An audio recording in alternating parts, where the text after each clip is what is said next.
Frankenstein by Mary Shelley. Chapter 3. When I had attained the age of 17, my parents resolved that I should become a student at the University of Ingolstadt. I had hitherto attended the schools of Geneva, but my father thought it necessary for the completion of my education that I should be made acquainted with other customs than those of my native country. My departure was therefore fixed at an early date, but before the day resolved upon could arrive, the first misfortune of my life occurred, an omen, as it were, of my future misery. Elizabeth had caught the scarlet fever, her illness was severe, and she was in the greatest danger. During her illness many arguments had been urged to persuade my mother to refrain from attending upon her. She had at first yielded to our entreaties, but when she heard that the life of her favourite was menaced, she could no longer control her anxiety. She attended her sick-bed. Her watchful attentions triumphed over the malignity of the distemper. Elizabeth was saved. But the consequences of this imprudence were fatal to her preserver. On the third day my mother sickened. Her fever was accompanied by the most alarming symptoms, and the looks of her medical attendants prognosticated the worst event. On her deathbed, the fortitude and benignity of this best of women did not desert her. She joined the hands of Elizabeth and myself. "My children," she said, "my firmest hopes of future happiness were placed on the prospect of your union. This expectation will now be the consolation of your father. Elizabeth, my love, you must supply my place to my younger children. Alas, I regret that I am taken from you.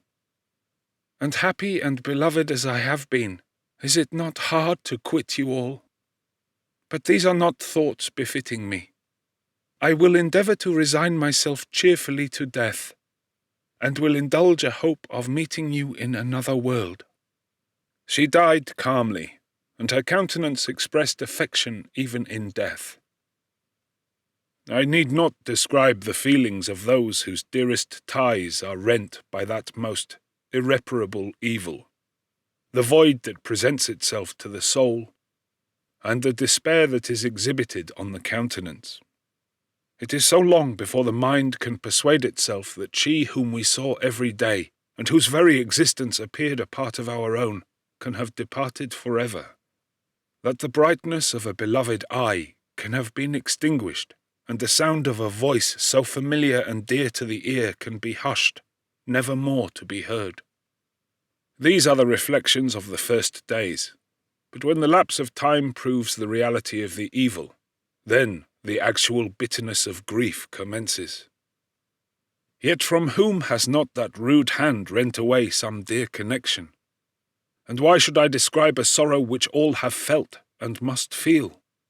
The time at length arrives when grief is rather an indulgence than a necessity, and the smile that plays upon the lips, although it may be deemed a sacrilege, is not banished. My mother was dead, but we had still duties which we ought to perform. We must continue our course with the rest, and learn to think ourselves fortunate whilst one remains whom the spoiler has not seized. My departure for Ingolstadt, which had been deferred by these events, was now again determined upon. I obtained from my father a respite of some weeks. It appeared to me sacrilege so soon to leave the repose, akin to death, of the house in mourning, and to rush into the thick of life. I was new to sorrow, but it did not the less alarm me. I was unwilling to quit the sight of those that remained to me, and above all, I desired to see my sweet Elizabeth in some degree consoled. She indeed veiled her grief and strove to act the comforter to us all. She looked steadily on life and assumed its duties with courage and zeal. She devoted herself to those whom she had been taught to call her uncle and cousins. Never was she so enchanting as at this time, when she recalled the sunshine of her smiles and spent them upon us. She forgot even her own regret in her endeavours to make us forget. The day of my departure at length arrived. Clerval spent the last evening with us, He had endeavoured to persuade his father to permit him to accompany me and to become my fellow student, but in vain. His father was a narrow-minded trader and saw idleness and ruin in the aspirations and ambition of his son.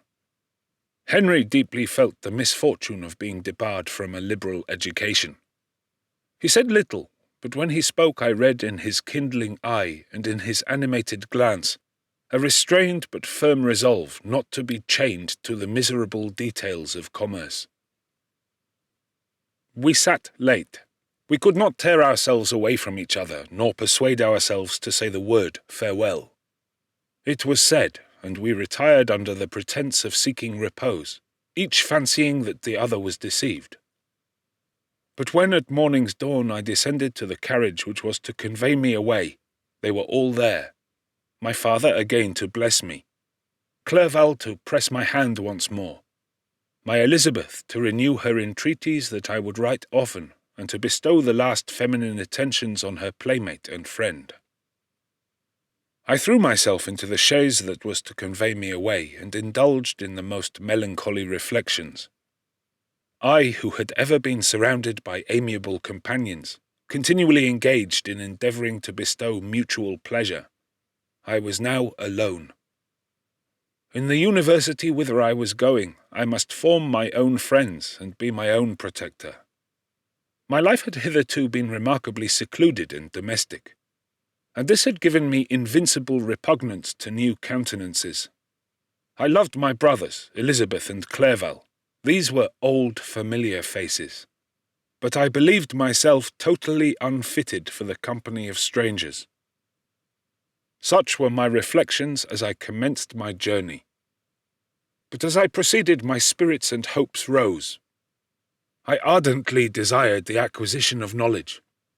I had often, when at home, thought it hard to remain during my youth cooped up in one place, and had longed to enter the world and take my station among other human beings. Now my desires were complied with, and it would indeed have been folly to repent. I had sufficient leisure for these and many other reflections during my journey to Ingolstadt, which was long and fatiguing. At length the high white steeple of the town met my eyes. I alighted and was conducted to my solitary apartment to spend the evening as I pleased. The next morning I delivered my letters of introduction and paid a visit to some of the principal professors.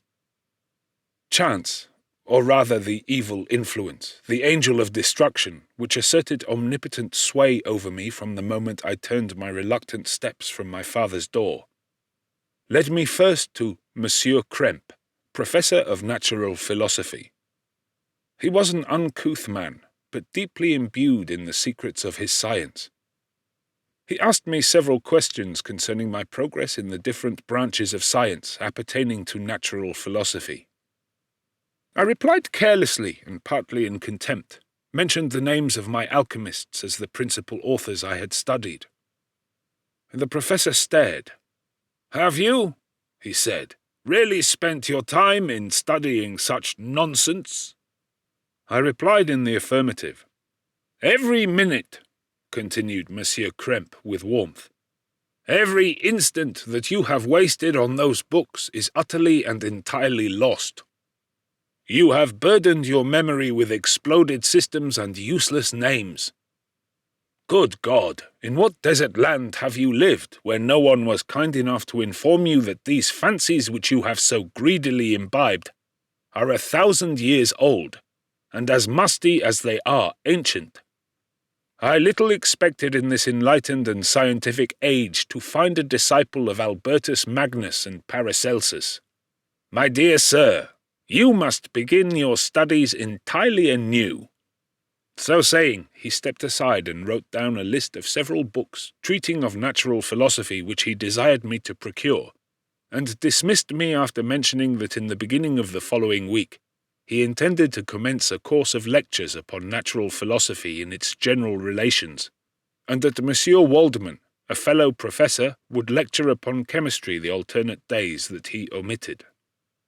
I returned home, not disappointed, for I have said that I had long considered those authors useless whom the professor reprobated.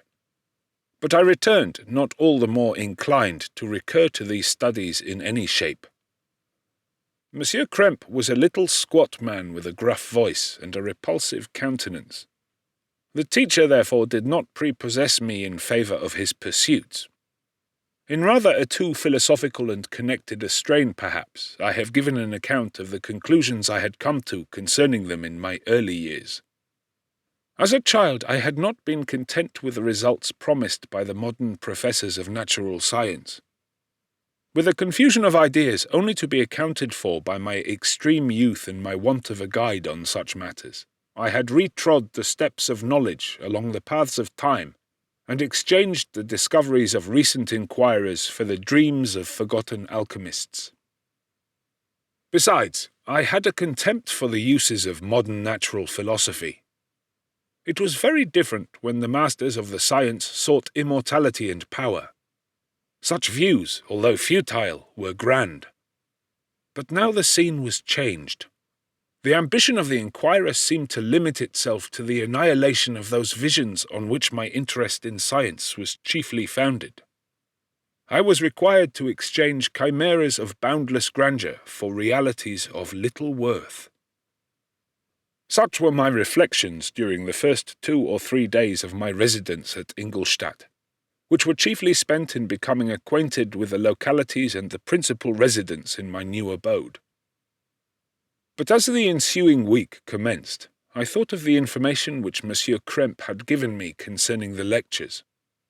And although I could not consent to go and hear that little conceited fellow deliver sentences out of a pulpit, I recollected what he had said of Monsieur Waldman, whom I had never seen, as he had hitherto been out of town.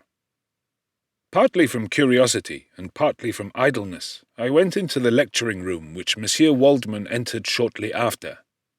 This professor was very unlike his colleague. He appeared about 50 years of age, but with an aspect expressive of the greatest benevolence. A few grey hairs covered his temples, but those at the back of his head were nearly black. His person was short, but remarkably erect, and his voice the sweetest I had ever heard. He began his lecture by a recapitulation of the history of chemistry and the various improvements made by different men of learning, pronouncing with fervour the names of the most distinguished discoverers. He then took a cursory view of the present state of the science and explained many of its elementary terms. After having made a few preparatory experiments, he concluded with a panegyric upon modern chemistry, the terms of which I shall never forget. "The ancient teachers of this science," said he, "promised impossibilities and performed nothing. The modern masters promise very little. They know that metals cannot be transmuted and that the elixir of life is a chimera. But these philosophers, whose hands seem only made to dabble in dirt, and their eyes to pore over the microscope or crucible, have indeed performed miracles. They penetrate into the recesses of nature, and show how she works in her hiding places. They ascend into the heavens. They have discovered how the blood circulates, and the nature of the air we breathe. They have acquired new and almost unlimited powers. They can command the thunders of heaven, mimic the earthquake, and even mock the invisible world with its own shadows." Such were the professor's words. Rather, let me say, such the words of the fate, announced to destroy me. As he went on, I felt as if my soul were grappling with a palpable enemy. One by one the various keys were touched which formed the mechanism of my being. Chord after chord was sounded, and soon my mind was filled with one thought, one conception, one purpose. "So much has been done," exclaimed the soul of Frankenstein. "More, far more will I achieve. Treading in the steps already marked, I will pioneer a new way, explore unknown powers, and unfold to the world the deepest mysteries of creation." I closed not my eyes that night. My internal being was in a state of insurrection and turmoil. I felt that order would thence arise, but I had no power to produce it. By degrees, after the morning's dawn, sleep came. I awoke, and my yesternight's thoughts were as a dream. There only remained a resolution to return to my ancient studies and to devote myself to a science for which I believed myself to possess a natural talent. On the same day I paid Monsieur Waldman a visit. His manners in private were even more mild and attractive than in public, for there was a certain dignity in his mien during his lecture, which in his own house was replaced by the greatest affability and kindness.